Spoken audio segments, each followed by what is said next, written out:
Bonjour et bienvenue. Aujourd'hui, on va s'intéresser à une bataille invisible, une guerre silencieuse qui se joue en ce moment même au cœur de nos systèmes financiers. Une guerre où, il faut le dire, les banques ont souvent à tendre retard. Alors, rentrons directement dans le vif du sujet. Il faut bien comprendre qu'aujourd'hui, les banques s'appuient sur des intelligences artificielles ultra complexes. C'est leur toute première ligne de défense contre la fraude. C'est même devenu absolument indispensable. Et voilà la question. La question qui change tout. Parce qu'elle révèle une faille critique, une nouvelle vulnérabilité dans le système bancaire moderne. Et c'est ça qui prépare le terrain à un tout nouveau type de conflit. Pour commencer, essayons de comprendre un peu comment fonctionnent ces défenses, ce que les banques ont mis en place, ce qu'on va appeler pour faire simple le bouclier de lien. Au cœur de ce fameux bouclier, il y a une technologie bien précise, les réseaux de neurones graphiques, ou GNN. Ce sont des modèles d'IA qui sont littéralement brillants pour trouver des liens cachés, des schémas suspects, au milieu d'énormes masses de données. En fait, ces systèmes font quoi? Ils créent un profil de comportement pour chaque utilisateur. Ils apprennent ce qui est normal pour pouvoir repérer immédiatement ce qui ne l'est pas. Et ça, c'est devenu crucial, surtout face à des menaces comme la fraude à l'identité synthétique, qui a explosé de 60% rien que cette année. Sauf que chaque bouclier a sa faille. Et celle-ci, elle est déjà exploitée par une menace quasi invisible. Une attaque qu'on pourrait appeler l'attaque fantôme. Attention, là on ne parle plus de piratage classique. Non, c'est bien plus subtil. C'est une manipulation chirurgicale des données que l'IA reçoit, pour la tromper de l'intérieur, pour ainsi dire. Et ce qui est fascinant avec cette image, c'est qu'on voit très bien comment une modification minuscule, un truc quasiment invisible à l'œil nu dans les données d'une transaction, peut complètement court-circuiter l'intelligence artificielle. Regardez bien, en changeant à peine un tout petit paramètre, comme l'heure de la transaction, juste assez pour la faire passer après minuit, eh bien l'attaquant réussit à faire passer une opération qui était clairement frauduleuse pour une transaction légitime. Le système de défense est complètement contourné.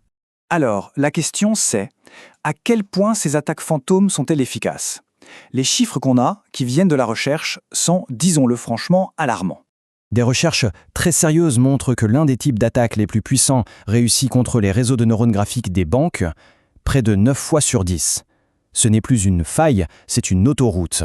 Et le point crucial, c'est que ce ne sont pas nos mots, ce sont les chercheurs eux-mêmes qui décrivent la vulnérabilité de ces IA standards communes, je cite, « fragilité catastrophique ». Heureusement, face à cette menace, une nouvelle génération de défense est en train d'être développée. L'objectif, renforcer ce bouclier de l'IA, le rendre plus malin. On passe donc à la solution, un concept qu'on appelle le pipeline de défense adversariale adaptative. L'idée est assez simple, mais redoutable. On entraîne l'IA à reconnaître les attaques en l'attaquant nous-mêmes, en permanence. C'est un peu comme si on la vaccinait contre les menaces à venir. Et là, les résultats parlent d'eux-mêmes. Cet entraînement adaptatif fait chuter le taux de réussite des attaques, qui passe de 87,5% à 32%. Alors la défense n'est pas encore parfaite, loin de là, mais ça change complètement la donne. Et cette amélioration purement technique, elle a une conséquence très concrète sur le terrain, une réduction de plus de la moitié des pertes financières liées à la fraude. C'est tout simplement colossal.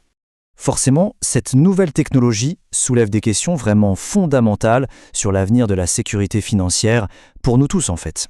Une des pistes les plus prometteuses, c'est ce qu'on appelle l'apprentissage fédéré. Ça permettrait aux banques de collaborer, de construire ensemble des défenses bien plus solides, sans jamais avoir à partager les données sensibles de leurs clients. C'est là que ça se complique. Le coût, la complexité de ces défenses de pointe, eh bien ça risque de créer une sécurité financière à deux vitesses. Les plus grosses banques pourront se le permettre, mais les plus petites, et donc leurs clients, seront beaucoup plus exposés aux dangers. Des cadres réglementaires commencent à voir le jour, comme l'AI Act en Europe.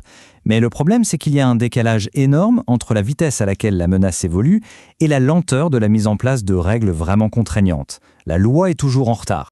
Finalement, ce qu'il faut vraiment retenir, c'est que la façon de mesurer la sécurité d'une banque a radicalement changé.